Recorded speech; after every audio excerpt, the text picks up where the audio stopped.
Buying a HDB is for people who have no ambition. If you're smart, you must get a condo, even if it means stretching for a few years. Really? Wow, does this mean all private property buyers are ambitious? Does that make HDB buyers, I don't want to use the S word, but does it mean we are foolish? And will stretching a few years mean there will be a better outcome? I mean, this is what I've been getting a lot from some videos I've seen on TikTok and YouTube.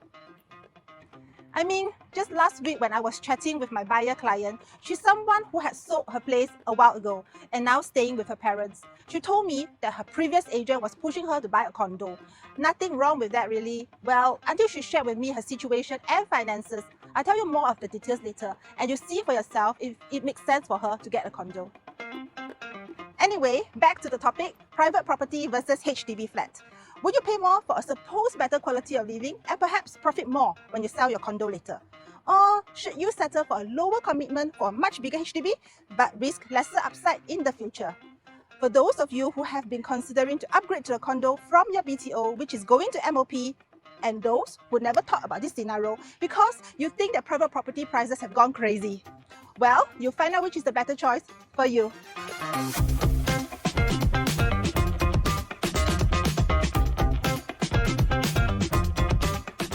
Hi everyone, it's Jessica here again. Today I want to address a topic which got me a bit disappointed after a long chat with my client.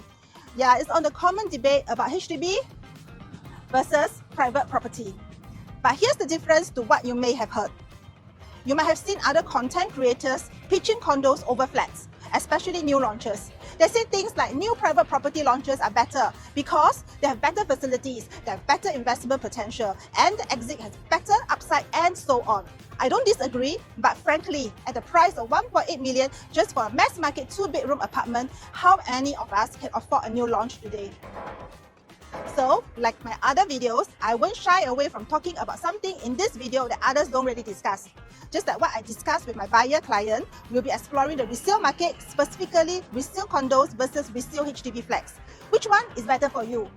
Why I say others don't really talk about this is because, I mean, selling a new launch is definitely better for my bank account, right? But I touch my heart and I really think that for the majority of us, we honestly cannot consider new launches anymore. So therefore, I like to explore resale condos instead. You see, the funny thing is, while a new launch condo is really expensive and a BTO is much more affordable in comparison, the prices are somewhat reversed in the resale market. Nowadays, resale condos are priced more comfortably, especially the slightly older ones. But resale flats are almost always more expensive compared to when they were new. That means the difference in the prices of a resale condo and a resale flat is much narrower compared to that of a new condo and a new BTO. So now the question is, should you buy a resale condo that's around 900,000 in quantum, and so it will be a smaller one that has been in the market for 15, maybe 20 years now? Or does it make more sense to just settle with another HDB, a much bigger one, which is a resale, with more rooms and more usable space, but it's also around 900,000 in price? No, like I said, we are not really considering investment potential here. But even if we don't talk about that, we still need to think about other considerations like the location, our lifestyle, the space we need, the future value of this purchase, and of course, affordability. And why this figure, 900,000? Well, I think this is the magic figure when we start to think that a condo becomes too cheap, if there's such a thing. But more importantly, this is also a price when the flat becomes too expensive. You might have another figure in mind, like perhaps 1 million, but 900,000 is my psychological threshold. So we'll go along with this, okay? Anyway, I found a condo and a flat here at Pasir Ris that's at this price. First, there's this 10-year-old 2-bedroom private condo at an asking price of 910,000. This price is a little high in terms of PSF, which is at 1,409 PSF. There were others transacting around the 1,350 PSF mark. What you need to take note of is the size, which is at 646 square feet only. This is quite typical of smaller 2-bedroom units in the mid-2010s. And mind you, this 646 square feet includes a balcony, an aircon latch that's bigger than the bedroom, and there's only one bathroom. The kitchen is also not enclosed, and you can probably fit a 4-seater dining table there only. The living room is also big enough for a 2-seater sofa and a small coffee table. Only when the balcony doors are open will there be a sense of space. But you know in Singapore it's so uncomfortable when the aircon isn't on. So perhaps the balcony doors can only be opened at night. My point is, this 2-bedroom unit is small. Would you love living in such a space, especially when you have a kid, perhaps even a dog? Now, compare that with this HDB flat in the vicinity. It's also at around the same asking price at 918,000, but it's nearly 3 times bigger at 1,550 square feet. It's got twice the number of bedrooms, and all the bedrooms can fit a queen bed at least. It's got 2 bathrooms, the kitchen is enclosed, there's a storeroom, the living room is probably the size of the whole condo from earlier. And hey, it's even got a balcony around the same size. Yes, it's older, 3 times older. Yes, there are no facilities except for the playground downstairs. And yes, the public can walk up to your front door as you won't have private security. But my point is, which one is more livable? I mean, with a child and a dog, each of them can have their own room, and you can still have your private study or games room and still have space to spare. So, within 500 meters of each other, which I probably can consider that they are in the same location, your lifestyle is going to be so different. Of course, you can say that with a condo, you'll be lounging by the pool, reading by the pavilion, and inviting friends and family over to your function room and BBQ pit. But honestly, I've stayed in a condo for 20 years and visited dozens of older condos as part of my profession. I can tell you with confidence that 95% of condo residents won't use the facilities after their first, at most second year staying there. Why? Because our weather is just too hot for even a dip in the pool in the afternoon without getting sunburned. Let alone lounging by the pavilions and relaxation nooks. And after discounting all other fanciful facilities like the library, wine room, mini movie theatre, spa room, and even bowling lanes where they are mostly empty. Honestly, I think the most used facility is the gym. But guess what? At the price you would have paid for the condo gym, which is probably going to be sparsely equipped anyway, it actually makes more sense to subscribe to a gym membership outside. So really consider this point of facilities that you will likely not use, that you have to pay hundreds of dollars in additional PSF money for. Oh yeah, don't forget about the maintenance fees you have to pay monthly too. Compared to the service and conservancy charges you pay for a flat, which at the highest is around $120 for an EA, you are paying at least 2 or maybe 3 times more in a private condo. So always think about livability first. Yes, making money from property investment is a great idea, but it shouldn't be at the expense of how you live. Squeezing inside a 400 to 500 square feet shoebox apartment is going to be challenging. Living with a child or two in a 600 square feet compact condo isn't really a glamorous lifestyle.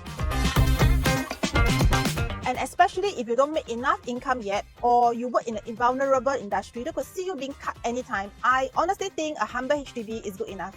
There's a Chinese saying, 没有这样大的头，不要戴这样大的帽, which translates to don't wear a big hat if your head isn't big enough.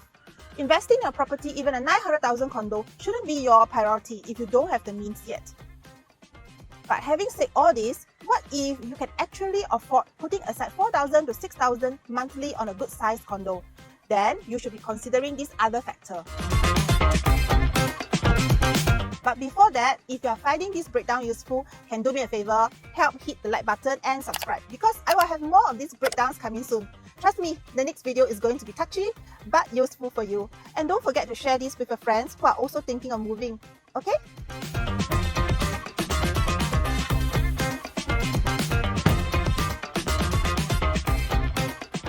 Anyway, back to the next consideration, which is the exit. Rarely will someone be staying put in one house for the entirety of their lives. A job change, children grow up and moving out, parents becoming old, all these will likely cause you to move. So you should consider how and when to exit at some point, at least know and understand what I'm about to share. First, for a flat, there's something called a minimum occupation period, or MOP. When you purchase a flat, even paying it in full, you'll be locking for 5 years. During these 5 years of MOP, you can't sell the flat. You can't even rent it out. So, in the failing market, this is something you should be aware of. But now you argue, for the past 20 years, the market has been rising. How can it come down? I tell you, my friends, but I don't know when the market will turn. It will, for sure. Just look at Hong Kong and Tokyo. The property prices have skyrocketed to a point that the majority of people could not afford anymore, and investors have lost interest there too. Anyway, this video isn't to debate if Singapore will become like Hong Kong or Tokyo. It's about being locked in for 5 years of MOP when you can literally do nothing to your flat. But in a private condo, meaning we exclude ECs, you aren't restricted to an MOP. You can technically sell one day after you buy, but you'll be subjected to a seller stamp duty of up to 16% of your sales price. Yes, 16% is kinda hefty, but this SSD scales down 4% every year, and by the start of the 5th year, you can sell without paying this tax. So, while it isn't wise to sell within the first 4 years, you aren't locking. So depending on the market after you purchase, surely buying a condo gives you more flexibility. Another plus point for private condos is that they can be sold to foreigners. But frankly, this isn't a big consideration for mass market condos, as foreigners need to pay a huge 60% additional buyer stamp duty. So we hardly see them buying mass market condos nowadays. Like I said, it's not a big deal, but what is big in my opinion is when the property gets old, like 40 to 50 years stage of old. I don't see anyone talking about this, so hopefully this will be something new to you. Generally, both condos and flats will experience price decay when they hit a certain age. But a 99-year leasehold condo will depreciate faster than a HDB flat when they cross 30 years of age. Why? Firstly, buildings age, and leaks and cracks are almost guaranteed to happen after 20 years of being subjected to the elements. Then there are the lifts, which lifespan rarely goes above 30 to 40 years. So, if these faults are discovered in a flat, HDB will surely rectify the problems. It might not be the same for condos. You see, in a condo, the government won't intervene. The condo management, or MCST, is the party to rectify problems. But the MCST is also comprised of condo owners, and there isn't any funds coming from the government. So if something is spoiled, the repair bill will be from the residents' pockets if the MCST hasn't managed their funds well. And sometimes I've seen spoiled lifts, non-functioning pool facilities and water features, and leaking function rooms in older 40-plus-year-old condos. The residents just don't want to fork out additional money to fix those facilities that they don't use anyway. Additionally, there's also the facilities themselves. Facilities age fast. I don't mean their serviceability, I mean their style. If you go to a 40-plus-year-old condo today, it really shows that the condo was built in the 70s and 80s. Even 20-plus-year-old condos look dated compared to the spanking new ones that just TOP. But in public housing, while the void decks, the walkways, playground, exercise area and pavilions will also age, they don't look as stuck in being outdated as those in condos. The government would HIP or Home Improvement Program the flats and the facilities every 30 years. So that's why condos that hit 30 years of age could already see some form of price depreciation, especially when you buy at the wrong time. And this is made worse for the type of private condo. Those apartment type, meaning those without a pool, possibly with no lifts, even for those low-rise ones, will be especially hard hit. Even smaller boutique condo developments with below 200 units will see more pronounced lease decay compared to the bigger condos. So you really have to consider the exit at the time you are buying. If you choose a development wrongly, don't even talk about the ambition of making money. You could likely even lose your capital.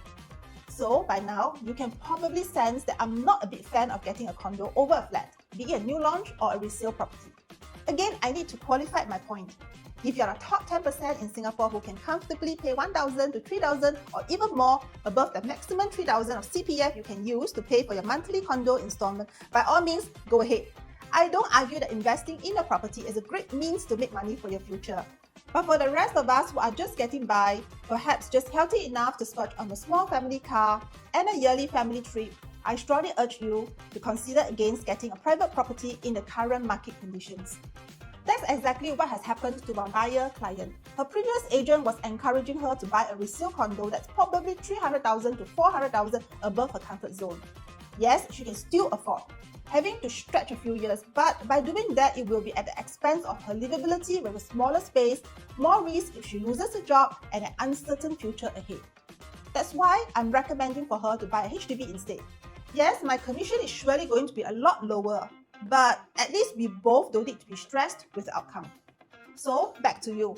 At the end of the day, it comes down to what you value more. Do you want more space and affordability or more flexibility and investment potential? I don't have a head that's big enough, so you know my choice already. But what's yours? Do share with me in the comments below. If you have 900,000 today, will you choose a big HDB or a small condo?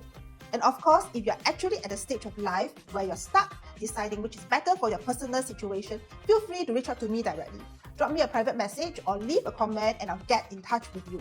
I don't claim to be the best agent for you, but I've helped many people like you decide the best move for them and their family.